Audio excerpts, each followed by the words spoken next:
Hello viewers, this is Say-La-Vee, and today we are going to be doing another build here on the channel, and that is going to be build number 5, the Lady Say.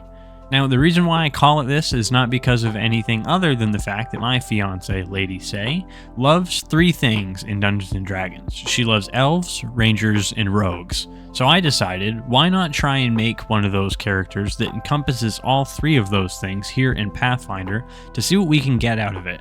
And by the end of it, we are going to be a very interesting ranged combatant. So let's get into it. Starting off at level 1, we of course have our ABCs. So starting with Ancestry, we are going to be taking Woodland Elf. This is going to give us those boring things in those boxes. And we are also going to gain a +1 to our Strength and Dexterity. The reason why we don't get extras here is of course because we took the variant option. I did not want a flaw on this character, because I didn't want to have to put points into it later. For languages, we get Common and Elven because we're not going to have a positive intelligence at the end of level 1. And for our traits, we get Elf and Humanoid. And for the fun part, our Woodland Elf feature means that when we are climbing foliage in the forest, we move at half speed and full speed on a critical success instead of 5 feet and half speed on a critical success. And while we're in the forest environment, we can always take cover, regardless of if there is something in the way that would allow us to do so normally. So very fun hiding versatility, which will come in handy later down the line. Moving on to B, or background, we are going to be taking Prisoner here. This is going to net us, again, a bonus to our Strength and Dexterity, giving us a +2 and +2 in each of those. And for our skill feat from this background, we get Experienced Smuggler. This means that whenever the GM rolls a secret stealth check for us to conceal items, they either choose the roll or 10, whichever is higher. So that means that we can never roll a concealment check below our DC, which is awesome. That flat number increases at Master rank up to 15, and then when we're Legendary, we automatically succeed. Keep in mind, this does not modify the check that creatures have to make to spot the concealed items, only the initial hiding of that item. And then for skills, we are going to get Stealth and Underworld Lore. Moving on to C, or our class, we are going to be starting off with a base of Ranger and choosing Dexterity as our key attribute here. We are going to get the boosts, of course, bringing our final stats up there to 3, 4, 1, 0, 0, 1. And our Ranger advancement table shows some things that we are going to be getting on this build, so let's kick it right off.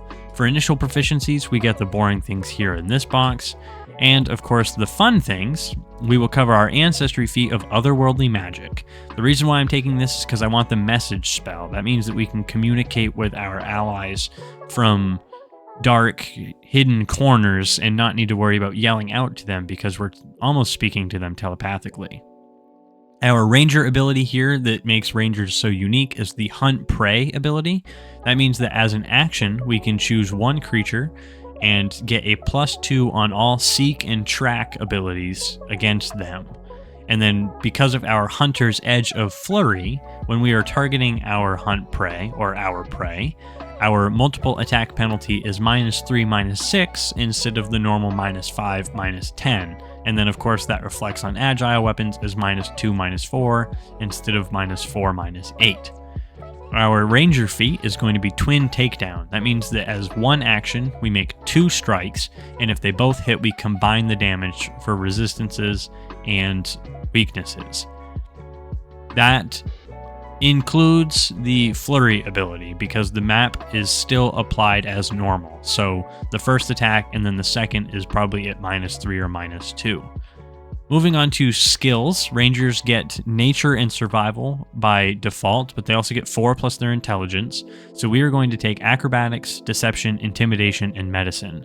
Not for any reason other than that's probably what Lady Say would take, based off of previous characters she has made. Jumping into level 2 here, I want to cover some variant rules we will be using on this build and the next 3. We are going to be using the Gradual Attribute Boosts ability, or variant rule, which states that at every level in this build, we are going to be gaining a +1 to a stat instead of all of them at level 5. It just makes it easier for me. We are also going to be using the automatic bonus progression, which states that we get to move forward quickly and our numbers progress without the need of purchasing magical items. However, we'll get to that later on, and that will be very helpful when we do the combat demo at episode 10 or 5 in this series. And the third one, which is new to this set of characters, we are going to be doing the free archetype rule so we can get some fun little multi-class things going on. So at level 2, we are going to boost our wisdom and get +1 potency to our strikes. And we are taking the ranger feat of quick draw, meaning that we can interact to draw and strike with one weapon, which is very nice. And then our free archetype, we are taking the rogue dedication, you guessed it, which nets us the surprise attack feature, saying that whenever we roll initiative with stealth or deception, as long as our target has not acted yet in combat, they are considered off guard to us. And then we also gain a skill feat, a skill, and either stealth or thievery, which we already have stealth, so we'll take thievery, the arcana skill, and catfall, which means that we treat falls as shorter. So 10 at trained, 25 feet shorter at expert, 50 at master, and then an infinite distance that we always land on our feet when we are legendary in acrobatics. For our skill feat at level 2, we are taking rolling landing, which means that as a reaction when we hit the ground, we can roll or move up to 5 feet as a step. When we're expert, we can stride up to half of our distance. When we're master, we can stride our full distance. And when we're legendary, that movement does not provoke reactions like attacks of opportunity or, in this game, reactive strikes. Moving to level 3, we are going to boost our intelligence, getting us the necro language and the crafting skill, a +1 skill potency going into our stealth, and we are also going to get a ranger ability, meaning our will saves moved to expert. So all of our saves are expert. And we gain a general feat, which we are taking lengthy diversion, which means that whenever we critically succeed on a feint or a diversion, we are going to be considered hidden even after the end of our turn. And of course, because of this build going to level 5, when we are done, our stealth with that potency is going to be at +14 because the skill increase bringing it to expert makes it that much better. Moving to level 4, we are going to boost our constitution and get +1 devastating strikes, meaning all of our regular weapon strikes are considered striking weapons. We are going to gain the ranger feat far shot, meaning that we double the increment on our weapons. And then our rogue archetype feat, we are going to be taking basic trickery, netting us strong arm, which means that we add 10 to our range increment. So, because of the mathematical law of PEMDAS, we have to multiply before we add.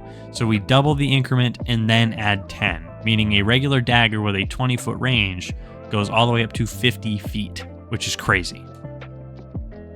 The skill feat that we are going to be taking here is Shadow Mark, meaning that the DC to stealth from creatures that we are tracking is -2, so it's basically a +2 on our stealth checks versus creatures that we are tracking, and we also gain that -2 on their initiative.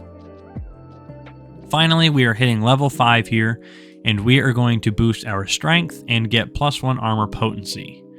For our ancestry feat, we are taking Ageless Patience, which means that we can double the time to do something in order to get a +2 circumstance bonus to the perception check or skill check. So if we wanted to hide as an action, we could instead do it as 2 actions and get a +2. Or if we wanted to craft something, instead of taking 1 day, we could take 2 days to get that +2 circumstance. The ranger feature that we get here is weapon expertise, meaning all of our weapons go up to expert, and we get the critical specialization effect on all weapons versus our prey. We also get trackless journey, which means that no matter what we are doing when we explore, we are always considered to also be covering our tracks. And for our skill increase, we are going to boost deception up to expert, meaning that is a +13. So that's the build. Let's go over some extra things here at the end, covering some gear and what I would do for a couple of turns. If you didn't know, characters that start at level 5 start with 280 gold, which I would use to purchase 5 javelins, 5 daggers, a backpack to put all that in, leather armor, 2 fear gems, which are talismans that when activated as a free action, a successful strike makes the target frightened 1, and a critical success makes the target frightened 2. This can go on any of our weapons. And then I would also purchase a spear with the fearsome rune and the returning rune, meaning that we can get the most out of our throwing abilities and not have to worry about picking up the weapon. And then critical strikes with the spear also make the target frightened 1. So we have lots of different ways to lower the creature's AC and checks through frightened. And then, of course, as if we roll using stealth for our initiative, they're already off guard. So lots of fun things stacking up here. For actions or turns that I would consider, remember that your javelin distance goes from 30 feet to 70 feet, and your spear goes from 20 feet to 50 feet and returns to you when you're done. So you could twin takedown with 2 daggers, drop one of the daggers, and then quick draw a javelin to throw at 70 feet. And then if you really wanted to, recall knowledge at some point on that turn as your third action. That gives you the most efficient use of your turns that I could personally think of with this very martial class. And then of course on subsequent turns, you could use 2 actions to hide, gaining that +2, and then quick draw another javelin because you've got 5 of them. Or if you quick drew the spear, you can of course throw the spear again. That is all I had for you guys today. So if you liked the video, give it a like. If you disliked the video, give it a dislike. If there's anything you want to say to me or the other people of YouTube, you can do that down in the comment section below. Guys, I hope you enjoyed the build. Have a good night or good morning or evening or afternoon or whatever it is for you. Just please have a good day. This has been Say-La-Vee, and bye-bye.